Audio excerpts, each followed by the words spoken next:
Okay, guys, pretty simple little example. They're just running a two-man game on the off the righty side here. One thing you notice is when the D gets spread pretty horizontal inside and out.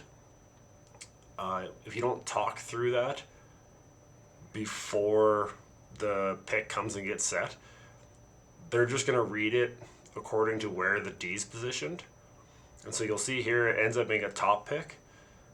That's probably the more advantageous pick because the inside defender is so low relative to the ball that he gets stuck inside and he doesn't have the ability to actually close that gap and jump the ball carrier on the switch. So I'll play it through once here in real time, and then we'll watch it through again, and I'll kind of make some little notes about kind of the one or two options on potentially the best way to make that read. Most of it's just talking through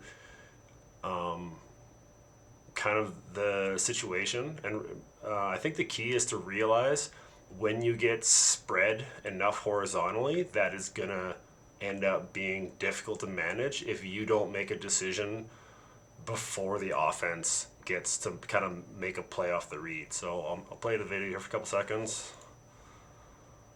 Turn the sound off because it was just whatever. So ball carrier comes down.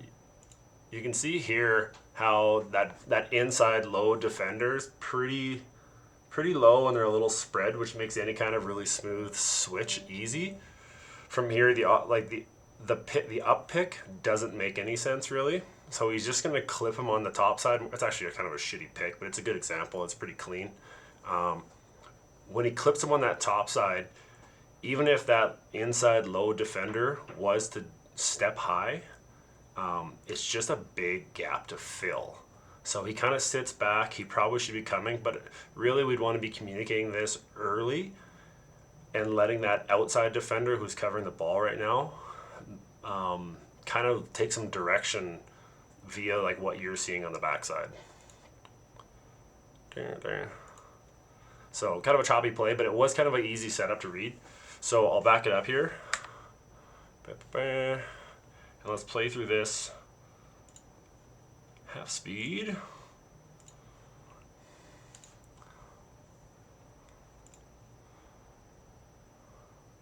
So does a good job driving in there.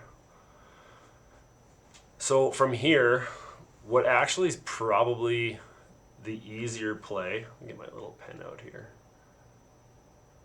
So there's two ways to read it.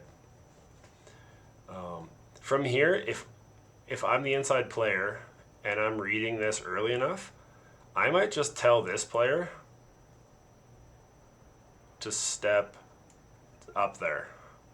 So basically being is that like when you get driven inside, deep, and underneath, it's actually easier for this top defender to quickly shoot high, and basically now we've just rotated kind of that low underneath to top side.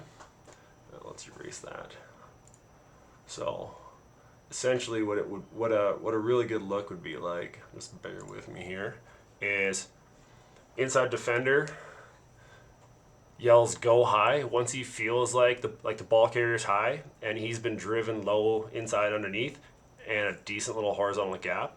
If he shoots him high early and this top defender can get a good kind of top shoulder and just kind of keep him from coming over the top, from there it's an easier read for the two defenders. Low defender can just stay inside. He can kind of hedge the inside, and top defender's got a good position on the ball to make sure he can't come over top. So let's erase that. Fuck. So get the fuck out of here. Sorry, I gotta move this. So I'll keep playing it. So you can see right here, had this low defender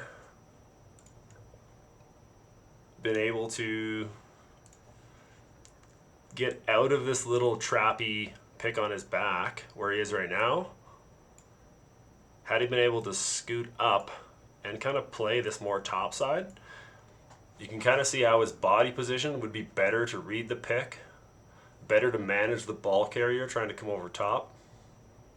And essentially with this back D guy, like really he should have been coming up with this inside offensive player. He kind of left a little bit of space in there, which is fine. Sometimes you just get jammed and you're kind of back on your heels. In that situation especially, communicating early and trying to give the defender covering the ball carrier kind of a heads up and kind of how to avoid this pick.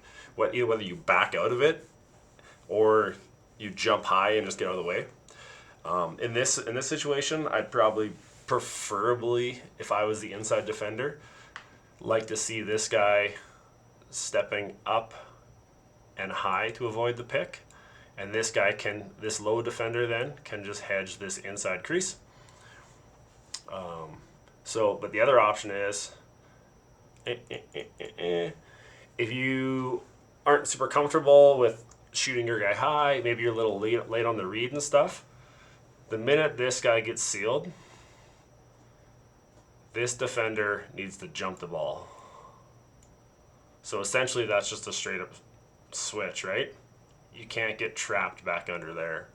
So to kind of like walk you through what the ideal scenario would be, if we don't position high and we are forced to switch instead of just rotating early ahead of the offense,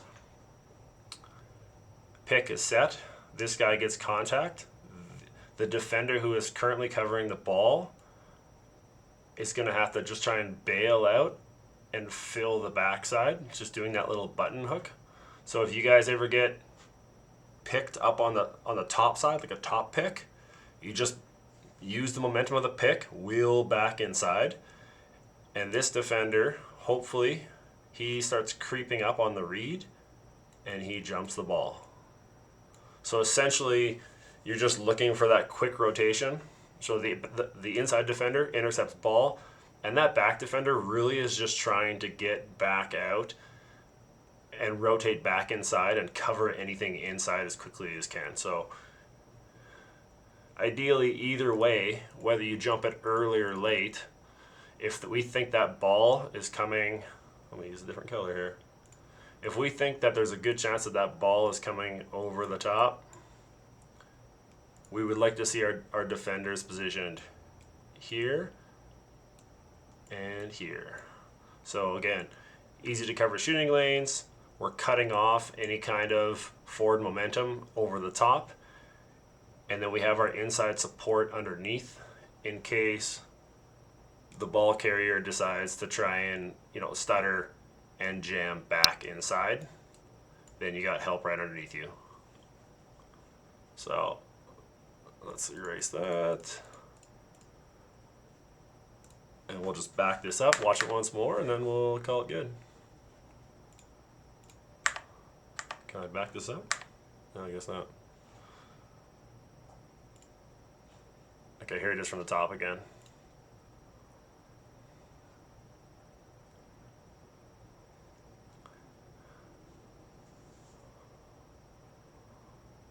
So ball's coming in low.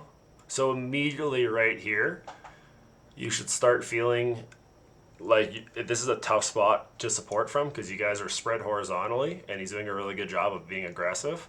So right here, you should start thinking about whether you want to communicate as the inside defender there. Do I want to send the outside defender high early?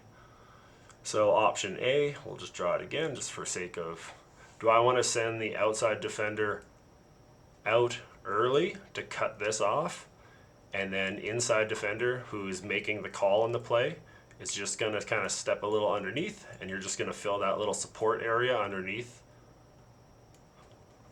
So again, getting that good, like we talked about this last time, getting that good, if the ball's high, we want that kind of like outside in angling on the defenders, support underneath. We want to get out and get aggressive on the ball over top.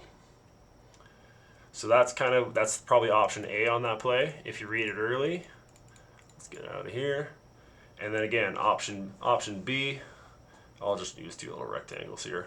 Option B is when that pick starts coming, let's play through it. Actually, no, I'll play through it first. Boom. So option B would be just a normal switch where we want to see outside defender, step back, and this inside defender needs to be coming up right on the backside of this pick because he needs to jump early. So essentially what we're saying is we do not want this ball carrier to come. Oh, that's an arrow. We really do not want this ball carrier to be able to get over the top with a good passing or shooting position, right? We want to really be impeding that, jumping him early. So, yeah, that's kind of just a simple little two-man game. So again, yeah, option A is we basically, when you spread horizontal, communicate early. If you want to switch low to high, if you want your outside defender to make the read and go from high to low or low to high, inside defender makes that call because he can see both defenders and how the play is kind of developing. And then I said, and then option B is just staying really tight. If we're forced to switch to more traditional two-man, that inside defender's gotta already be reading that he's gonna have to jump and fill that space early. So ball goes outside, jams him, and you'll see how much space he's got here. Actually, his own player, ironically, was the one who had screwed him there. But simple example there.